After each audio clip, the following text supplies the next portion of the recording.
Hello everyone welcome to PU education. आज video रे आपण मानक पई अछि पीटीएम रिजोल्यूशन। आपण माने विद्यालय रजिस्टर रे किपरि 4/8/2026 मंगलवार दिन अनुष्ठित हेबाकु जाउथिबा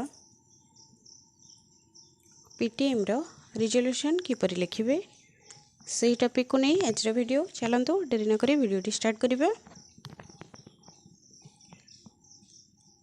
पीटीएम रिजोल्यूशन अधिवेशन नंबर तारीख 4/8/2026 अद्यता 4/8/2026 तारीख मंगलवार दिन दिवा 2 घटिका समय आंभ सरकारी उच्च प्राथमिक विद्यालय रामचंद्रपुर परिसर रे अभिभावक शिक्षक शिक्षयित्री तथा विद्यालय परिचालना कमिटी बैठक अनुष्ठित हो जाइछि। उक्त बैठकर मुख्य उद्देश्य थिला अभिभावक मानक विद्यालय सह संयुक्त कराई विद्यालयर सर्वांगीन उन्नति रे भागीदार हेबा। विद्यालयर प्रधान शिक्षक उक्त बैठक रे सभापतित्व करथिले। बैठक रे निम्न स्वाक्षरकारीगण उपस्थित थिले।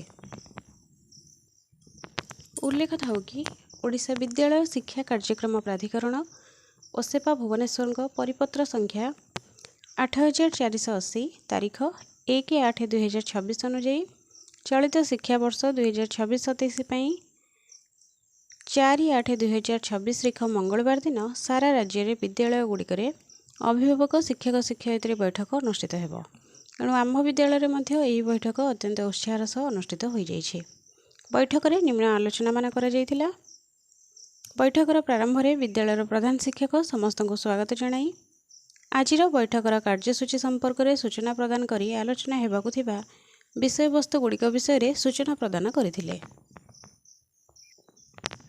आज बैठकर आलोच्य विषय वस्तु गुड़िक है विद्यालय परिचालना कमिटी गठन, विद्यालय बाहरी थिबा और अधारू पाठ छाड़ी थिबा पिलामानंकु शिक्षार मुख्य स्रोत रे शामिल करी नाम लेखा हार को वृद्धि करिबा, निशामुक्त भारत अभियान, विकसित भारतर परिचय, प्रारंभिक स्तर पर आकलन रूपरेख शिशु बाटिका अष्टम श्रेणी पर्यंत, माँ गछटिए 3.0, कैशोर छात्री मानक पई विद्यालय रे लगा जाइथिबा इनसिनेटर एंड भेंडिंग मशीन व्यवस्था एवं विद्यालय रे परिष्कार परिच्छन्नता,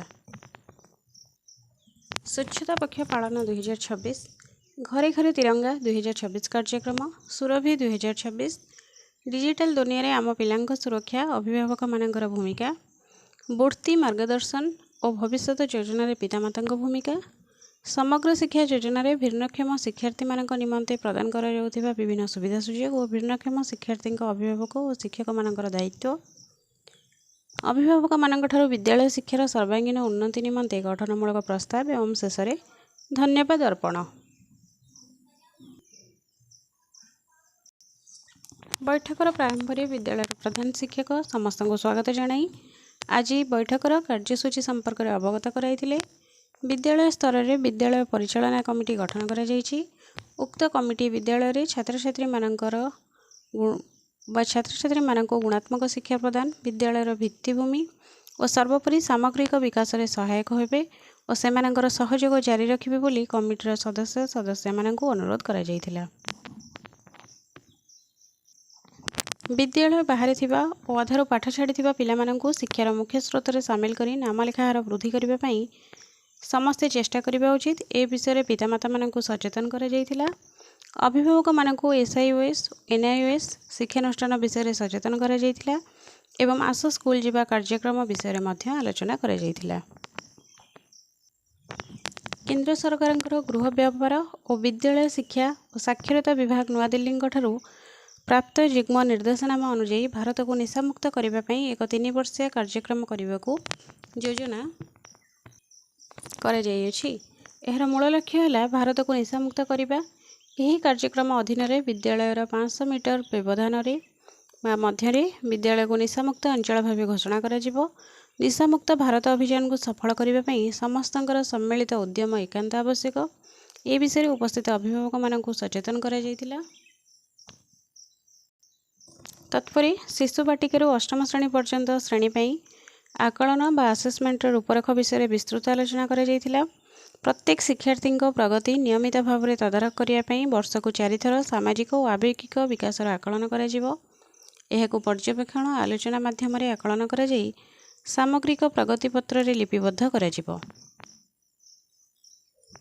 କେନ୍ଦ୍ର ସରକାରଙ୍କ ପ୍ରମୁଖ କାର୍ଯ୍ୟକ୍ରମ ମାଙ୍କ ପାଇଁ ଗଛଟିଏ 3.0 କାର୍ଯ୍ୟକ୍ରମ ସାରା ରାଜ୍ୟରେ ଚାଲୁ ରହିଅଛି। ଏହି କାର୍ଯ୍ୟକ୍ରମ ସରକାରଙ୍କର ପ୍ରମୁଖ କାର୍ଯ୍ୟକ୍ରମ ଅଟେ। ଏହି କାର୍ଯ୍ୟକ୍ରମକୁ ବ୍ୟାପକ କରିବା ପାଇଁ ଶିକ୍ଷକ ଶିକ୍ଷୟିତ୍ରୀ ଛାତ୍ରଛାତ୍ରୀ ଓ ଅଭିଭାବକମାନଙ୍କର ଗୁରୁତ୍ୱପୂର୍ଣ୍ଣ ଭୂମିକା ରହିଛି। ବିଦ୍ୟାଳୟରେ ଚାରା ରୋପଣ କାର୍ଯ୍ୟ କରିବେ। ଏହି କାର୍ଯ୍ୟକ୍ରମରେ ସମସ୍ତଙ୍କର ସହଯୋଗ ନିତ୍ୟାନ୍ତ ଆବଶ୍ୟକ। ବିଦ୍ୟାଳୟରେ ଛାତ୍ରୀମାନଙ୍କ ପାଇଁ ମାସିକ ଋତୁସ୍ରାବ ଜନିତ ପରିଷ୍କାର ପରିଚ୍ଛନ୍ନତା ନିମନ୍ତେ ବିଦ୍ୟାଳୟରେ ଇନସିନେଟର ଓ ଭେଣ୍ଡିଂ ମେସିନ୍ ଲଗାଯାଇଛି। ଏହାର ବ୍ୟବହାର ବିଷୟରେ ମଧ୍ୟ ମାଆମାନଙ୍କୁ ବୁଝାଯାଇଥିଲା। ଏହାପରେ ବିଦ୍ୟାଳୟ ସ୍ତରରେ ସ୍ୱଚ୍ଛତା ପକ୍ଷ 2026 କିପରି ପାଳନ କରାଯିବ ସେ ବିଷୟରେ ବିସ୍ତୃତ ଆଲୋଚନା ହେବା ସହ ଘରେ ଘରେ ତ୍ରିରଙ୍ଗା 2026 କାର୍ଯ୍ୟକ୍ରମ ବିଷୟରେ ଆଲୋଚନା କରାଯାଇଥିଲା।